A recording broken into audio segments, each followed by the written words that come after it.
How's it going, bros? Hyper here. So it's the first weekend of patch 7.2, and you probably noticed Blizzard has been putting out blue posts every single day, hotfixing things since the patch dropped on Tuesday. The first few days of this patch, you probably noticed that if you were trying to farm Nethershards under the Sentinax, which is normally where you're supposed to, you weren't really getting any, and it was really inefficient. And then you probably looked up some guide, went to that spot, and also found that to be inefficient. That's because Blizzard nerfed all the non-Sentinax spots. But then this morning, they actually buffed the Sentinax spot where you're supposed to farm. And you're again able to farm about 4,000 to 6,000 Nethershards per hour if you have a really good group and you know what you're doing. In this video, I will go over what Nethershards can be used for and also my preferred method for farming them. Let's get started.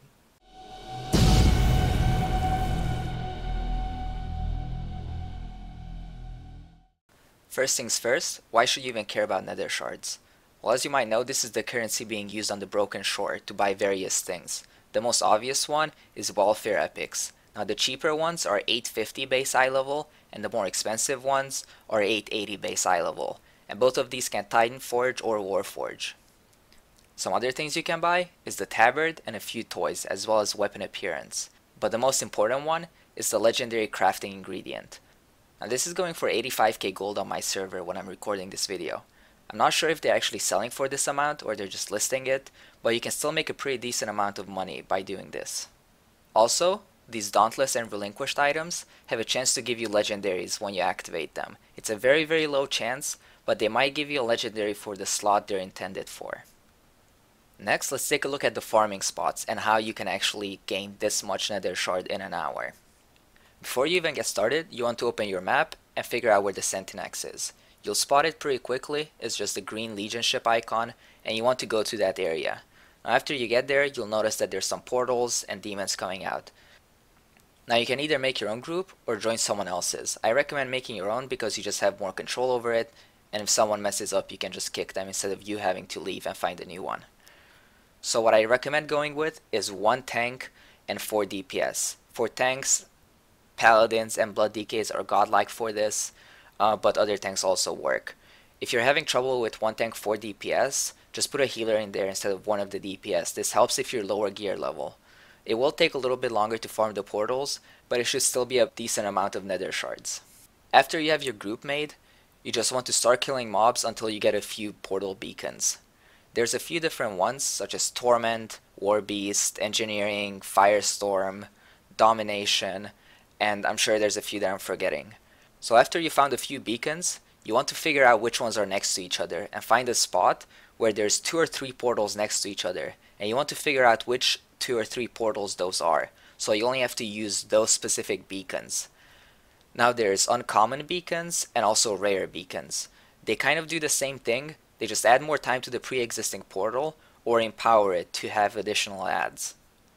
The very rare beacon is the epic one, which summons a lieutenant. However, note that this lieutenant, after you kill it, actually shuts down the whole farming zone for about 5 minutes after. So ideally you don't really want to do this, but people will do it on occasion, so that's gonna put your farming to a halt. In this video, we're just farming a War Beast portal next to a Carnage one. So whenever someone gets a new War Beast or Carnage beacon in my group, they just activate it, and this extends the duration of the portal so we can keep farming it. You can see that we're all stacked up next to the portal, and I keep D&D'ing the portal that's far away. This is why Blood DK is really good, because you can just stack on one portal and then grab all the adds from the other one and pull it to yourself. If you don't have a Blood DK, it's not that big of a deal. Just stand kind of halfway between them and just pick up and tag as many adds as you can. In this clip here, you can see that we kind of made a triangle with a War Beast, a Demonic, and a Firestorm portal, and we're just kind of stacked in the middle and letting all the adds come to us and AoEing it down. Now this is a little bit gear intensive, especially if all of them are empowered, but as long as you can tag everything and the tank picks them up, you shouldn't have too much of an issue. A few extra cool items can also drop off of these adds. There's a few Dauntless items that can drop, which again just make you 850 piece of gear for the slot that you got. There's also this item that gives you Blood of Sargeras, as you can see on the screen. Note that this one actually kills you when you activate it, so you want someone there to battle res you or res you. You never want to activate this during combat because you're just gonna die. Just wait until you kill the lieutenant and you have some downtime to use these items.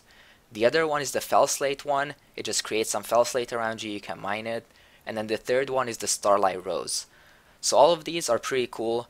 The blood of Sargeras one is tricky though. Everyone can loot it in your group, but it will kill you, so make sure they res you before they start looting. With this method, I've been able to farm about 4,000 to 6,000 Nethershard an hour, but this depends on RNG, how good your group is, how lucky you're getting, and also how often are people summoning lieutenants, which will slow everything down quite a lot. I really hope this guide helped you guys, and if it did, please leave some feedback. Also, if you have any tips and tricks that you'd like to share, leave them in the comment section below. Thank you so much for watching. Please like and subscribe.